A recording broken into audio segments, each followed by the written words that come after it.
राहुल गांधी की सदस्यता जाने पर हमलावर विपक्ष को जवाब देने के लिए बीजेपी ने बनाया कैसा प्लान।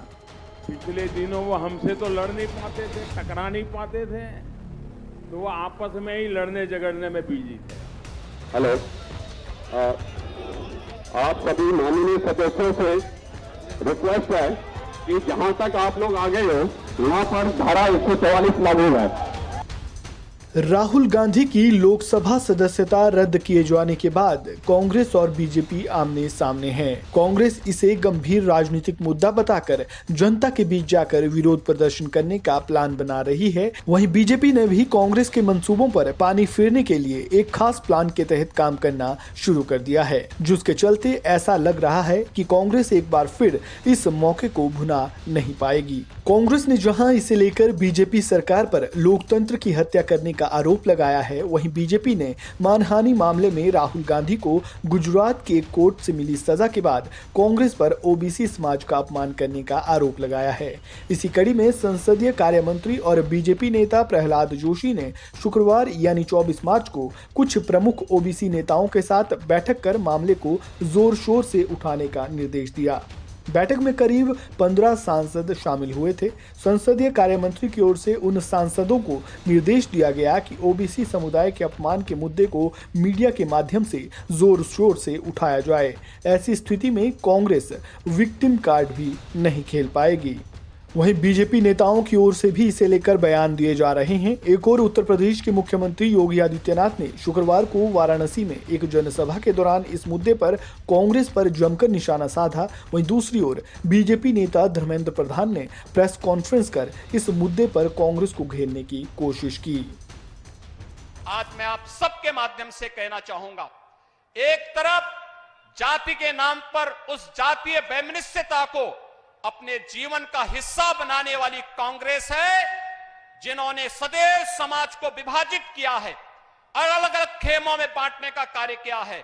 और दूसरी तरफ विगत 9 वर्षों के अंदर आपने भारत के अंदर देखा होगा कि सबका साथ, सबका विकास, सबका विश्वास और सबके प्रयास के इन भावनाओं का प्रतिनिधित्व करने वाले आदरणीय प्रधानमंत्री जी के नेतृत्व में भारत आज दुनिया के अंदर किस रूप में गरीब कल्याण का कार्य बिना भेदभाव के सबको आवास की सुविधा, करोड़ों लोगों को आवास की सुविधा देना, करोड़ों लोगों को शौचालय की सुविधा का लाभ देना, करोड़ों लोगों को बिना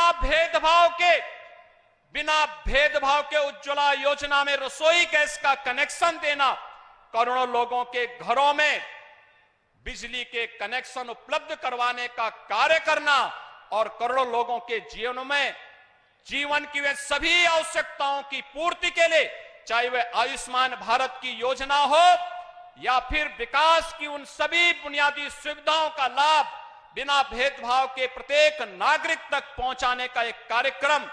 एक तरफ विगत 9 वर्षों के अंदर आपने सबका साथ और सबके विकास के इस नारे के साथ जमीनी धरातल पर, व्यवहारिक धरातल पर इन सभी संकल्पों को उतरते हुए देखा है।